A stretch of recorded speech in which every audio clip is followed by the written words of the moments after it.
자면서 들으면 더 편안한 야담과 옛날 이야기. 오늘도 행복한 하루 보내세요. 구독과 좋아요, 알림 설정도 잊지 말고 꾹 눌러주세요. 옛날 한 고을에 우석이라는 아이가 살고 있었습니다. 태어날 때부터 몸이 좋지 않아 부모님의 걱정이 이만저만이 아니었지요. 유명하다는 의원들을 불러서 약재라는 약재는 모두 다려보았지만 허약한 몸은 좀처럼 나을 기미가 보이지 않았답니다. 조금만 뛰어도 헐떡거리면서 숨도 제대로 고르지 못했고 식욕도 다른 아이들처럼 왕성하지 않았지요. 이렇게 해서는 아이가 장성하기는 글렀소. 우석의 아버지는 일찌감치 재상의 벼슬에 올라 세상을 호령하고 있었답니다. 임금이 가장 신임하면서 다른 재상들이 함부로 대하지 못할 정도였지요.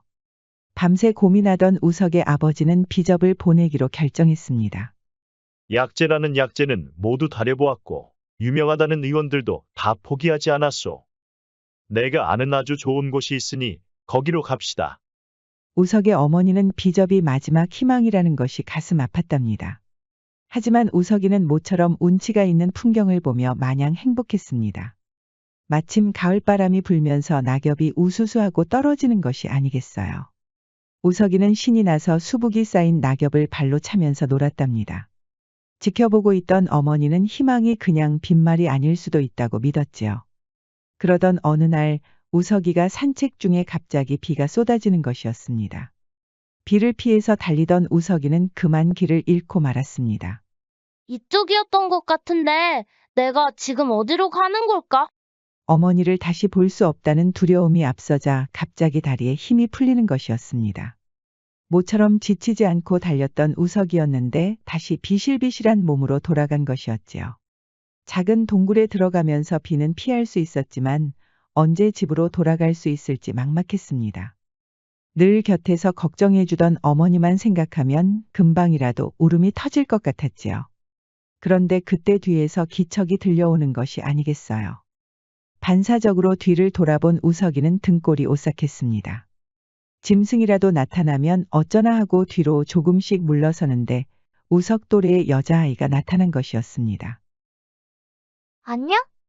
처음 보는 얼굴이구나.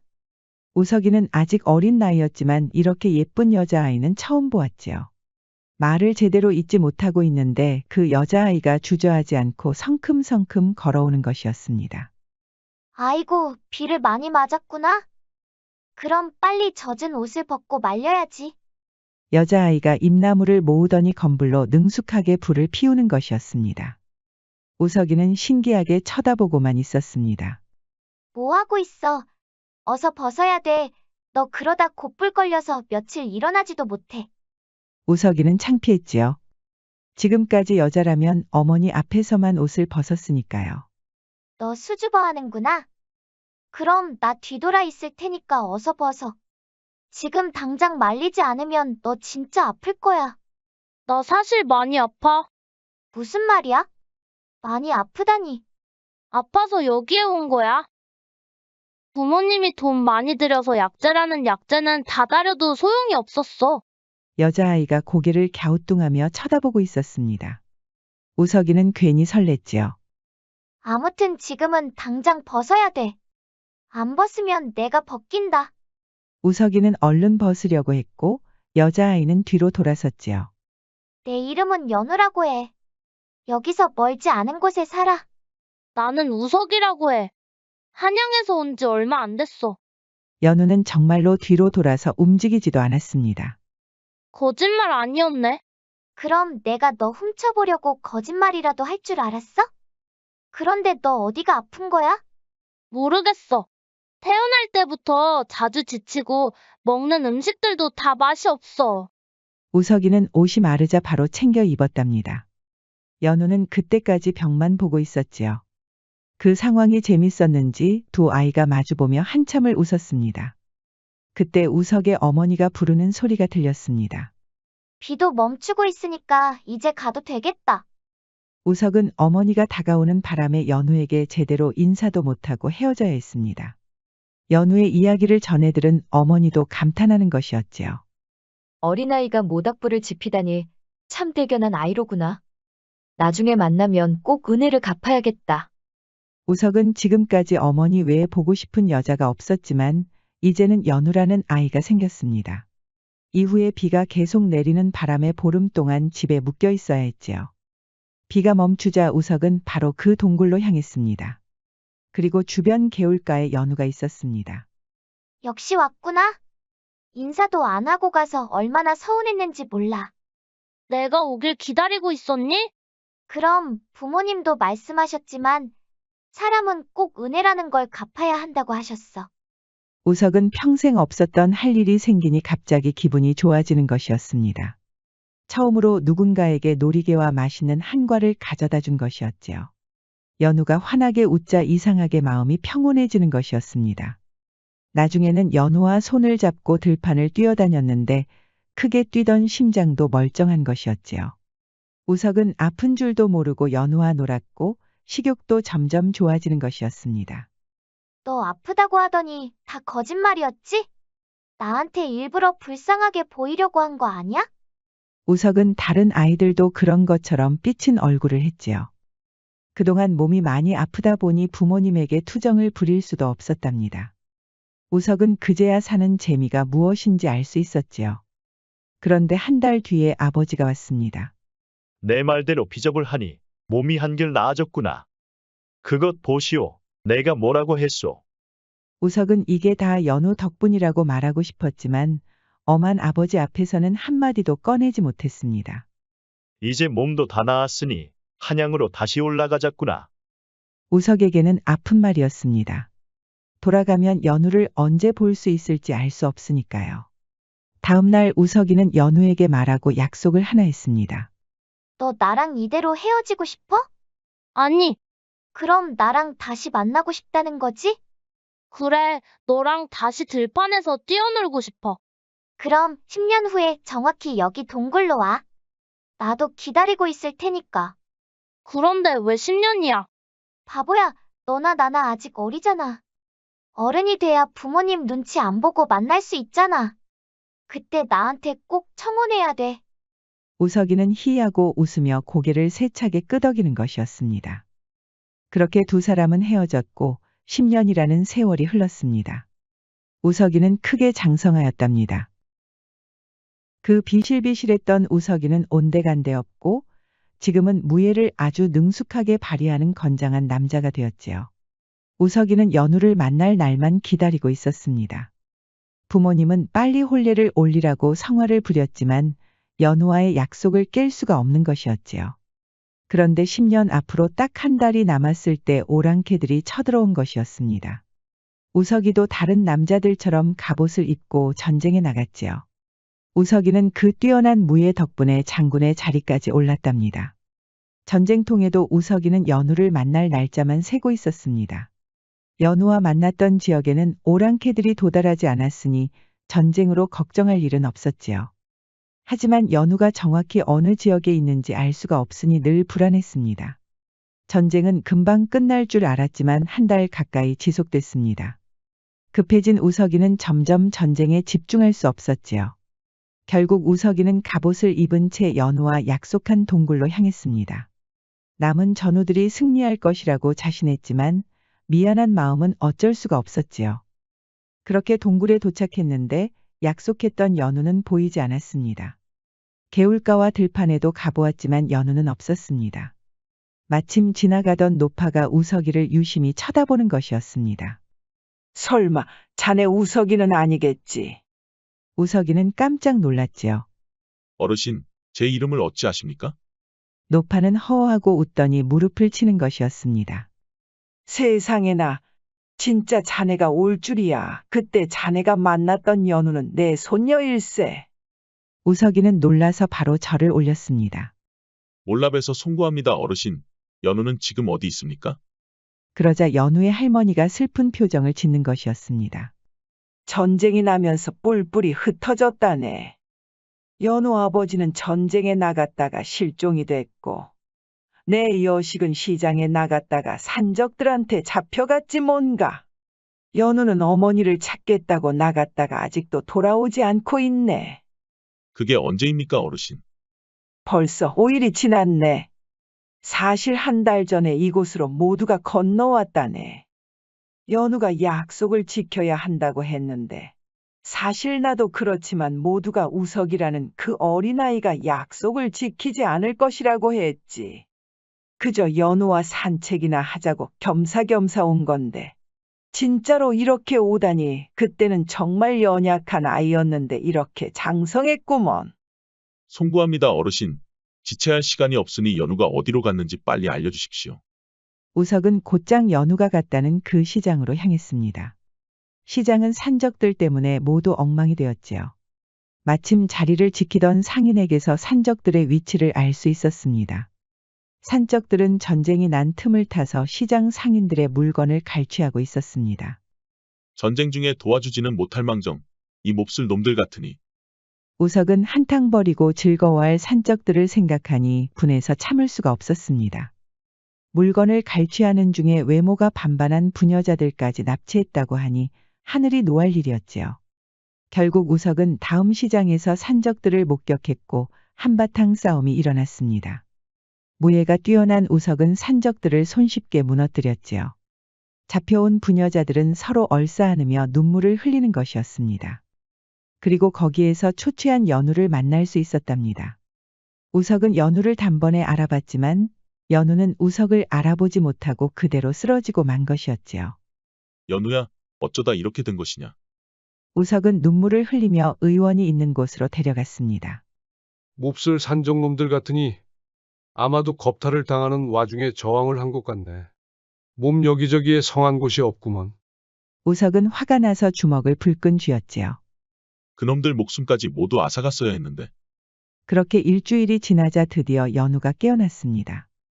우석은 반가워서 연우의 손을 덥석 잡았습니다. 연우야, 날 알아보겠어? 나 우석이야. 비 맞아서 곧불 걸릴 뻔했던 나를 살려줬잖아. 동굴에서 모닥불 지폈던 나를 기억해. 그런데 연우는 대답도 하지 않고 우석이를 바라만 보는 것이었습니다. 우석은 계속 연우를 부르며 어깨를 잡고 흔들어 보았지요. 그런데 연우가 우석의 손을 뿌리치는 것이었지요. 그러더니 이렇게 말하는 것이었습니다.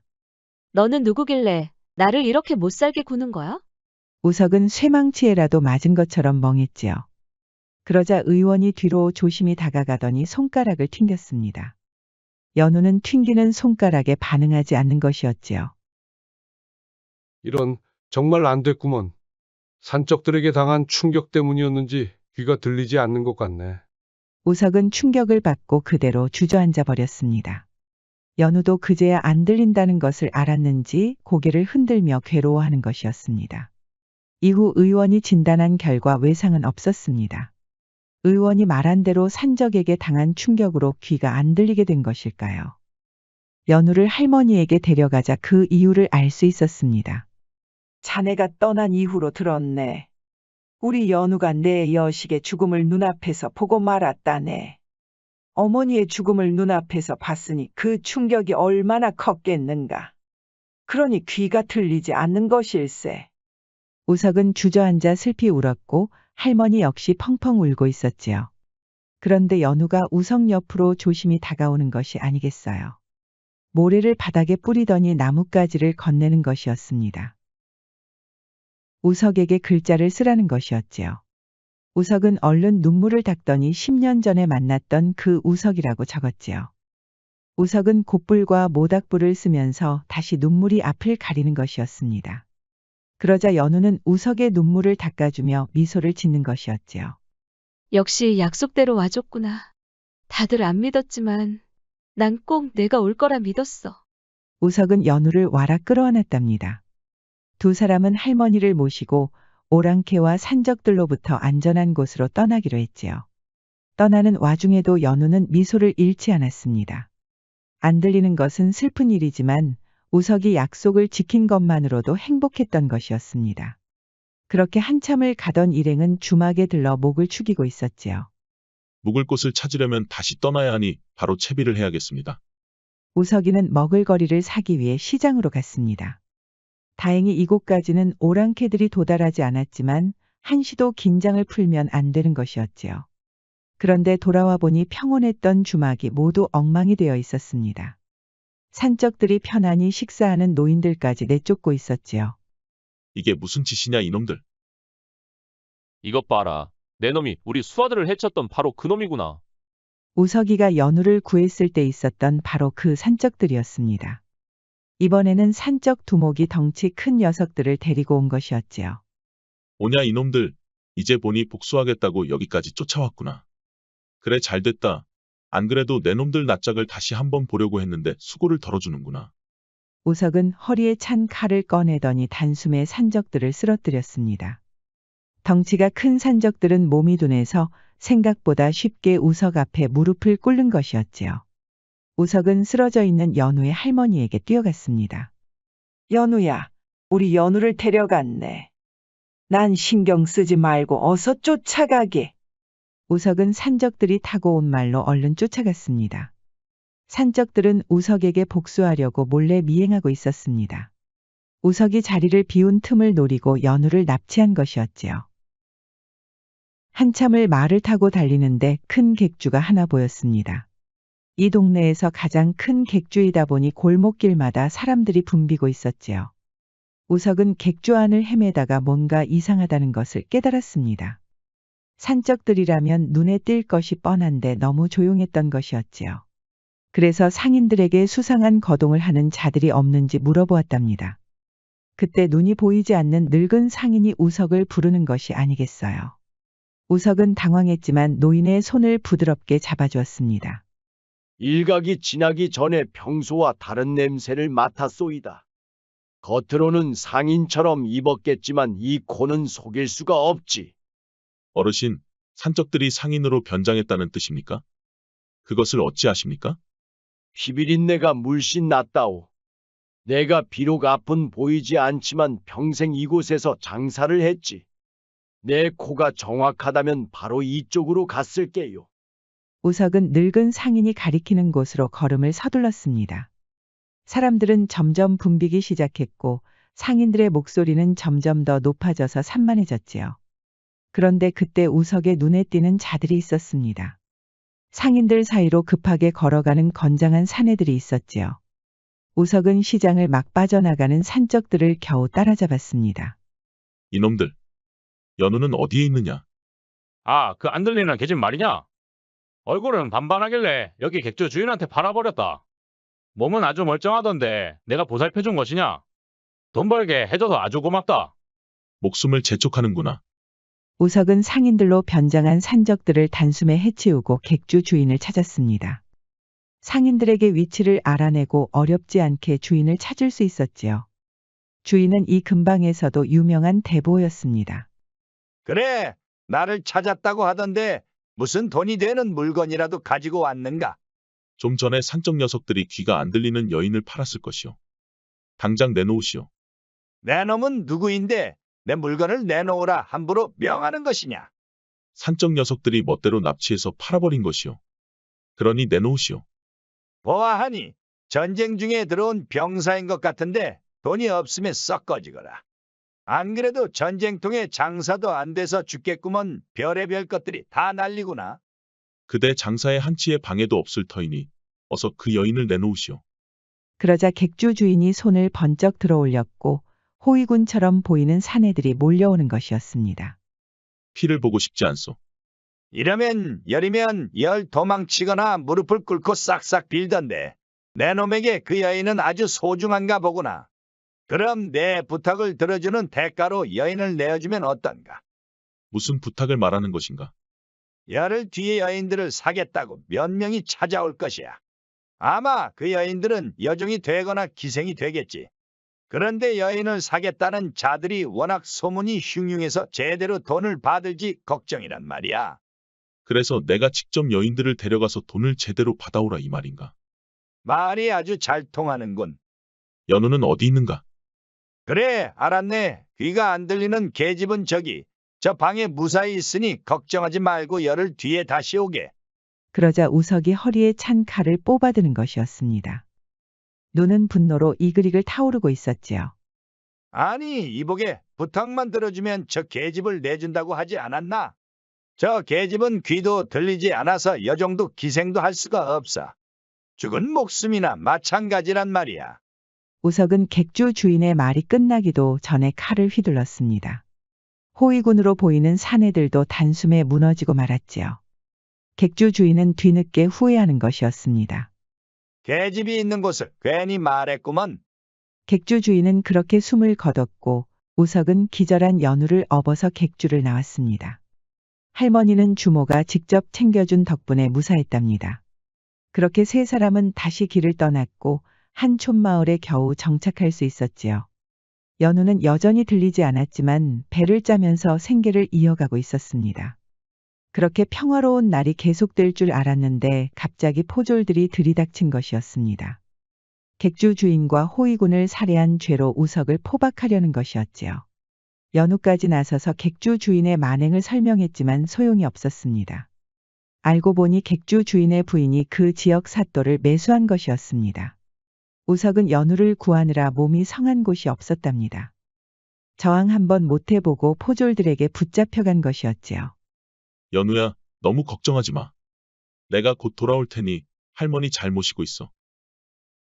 하지만 사또는 객주 부인의 돈을 받고 우석을 처형하려고 했습니다. 연우는 할머니가 만류했지만 결국 사또를 찾아가서 하소연했습니다. 사또, 부디 지아비를 용서하소서. 모두 저를 지키느라 한 짓이옵니다. 사또는 연우의 미모에 반해 아무것도 들리지 않았습니다. 어떻게든 연우를 어루만지겠다는 못된 마음만 가지고 있었지요.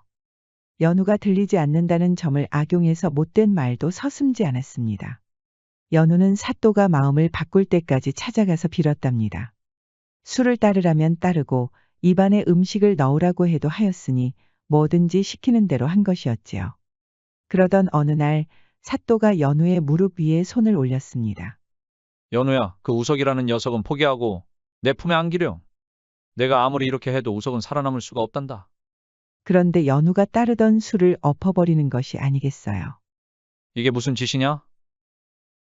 내가 들리지 않는다고 해서 모든 것을 모른다고 착각하지 마시오. 날 어디까지 모욕할 작정이오. 연우는 사실 사또에게 하소연만 했던 것이 아니었습니다. 객주 주인의 부인에게 돈을 받은 증자를 찾고 있었지요. 연우는 귀는 들리지 않았지만 사또가 뇌물을 받는 모습을 놓치지 않았습니다. 결국 객주 부인을 포함해 뇌물을 건넨 양반댁들을 모두 알아냈습니다. 연우는 아무것도 모르는 척 연기를 하면서 사또가 누군가를 만날 때는 몰래 미행했던 것이었지요. 연우가 그렇게 선전포고를 하자 암행어사가 출동했습니다. 사또는 관가로 끌려갔고 고초를 당하던 우석이 기어코 풀려났습니다. 하지만 슬프게도 우석이는 모진 고문을 당하면서 몸이 망신창이가 됐답니다. 할머니와 함께 정성껏 보살핀 덕분에 몸은 모두 나았지만 힘이 예전 같지 않고 식사도 못하는 것이었습니다. 약재라는 약재는 다다렸지만 예전에 그 우석이로 돌아오지 못했지요. 기억까지 잃은 우석은 시리에 빠진 사람처럼 방에서 나오지도 않았습니다. 자포자기한 할머니는 이제 우석이를 놓아주자고 했습니다. 연우야, 이만큼 했으면 됐다. 아무래도 우석이는 나을 기미를 보이지 않는구나. 이제 우리가 놓아주자꾸나. 연우는 할머니가 써준 글씨를 보고 고개를 흔들었습니다. 할머니, 마지막으로 할 일이 있어요. 연우는 우석이를 데리고 10년 전 처음 만났던 동굴로 갔습니다. 우석이를 부추겨서 동굴 안으로 들어가 모닥불을 피웠습니다. 우석아, 기억나? 비 맞고 온몸이 젖었을 때 내가 이렇게 모닥불을 피웠잖아. 하지만 우석이는 대답도 하지 않고 멍한 얼굴을 하고 있었지요. 나하고 같이 들판에서 다시 뛰고 싶다고 했잖아. 연우는 눈물을 흘리며 하소연하듯이 말했지만 역시나 소용이 없었습니다. 그런데 그때 비가 쏟아졌습니다.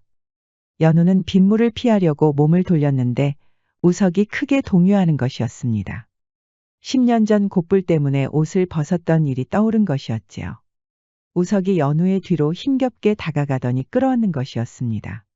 어린 연우가 뒤돌아 있던 기억이 강하게 남아있던 것이었지요. 연우도 그제야 깨닫고 하염없이 눈물을 흘렸습니다. 비가 멈추고 하늘이 거짓말처럼 환해지자 두 사람은 들판으로 나갔습니다. 우석은 10년 전 어린 나이로 돌아왔지만 연우는 마냥 행복하기만 했습니다. 정성껏 보살피면 반드시 강직한 우석으로 돌아올 테니까요. 그리고 결국 우석이는 조금씩 기억을 되찾았고 연우도 귀가 조금씩 들리는 것이었지요. 장성한 아이를 낳은 두 사람은 시간이 날 때마다 동굴과 개울과 주변을 찾아갔답니다. 아이가 걸을 때가 되자 양쪽에서 손을 잡고 들판을 뛰었지요. 노자는 누군가에게 깊은 사랑을 받으면 힘이 생기고 누군가를 깊이 사랑하면 용기가 생긴다고 했습니다. 우석과 연우는 서로 사랑하면서 힘과 용기를 얻은 것이 아닐까요? 야담과 옛날 이야기는 앞으로도 재미있는 이야기가 많이 준비되어 있습니다. 다른 영상도 재미있게 봐주시고 구독과 좋아요, 알림 설정도 잊지 말고 꼭 눌러주세요. 그럼 여러분 모두 오늘도 행복하고 즐거운 시간 보내세요.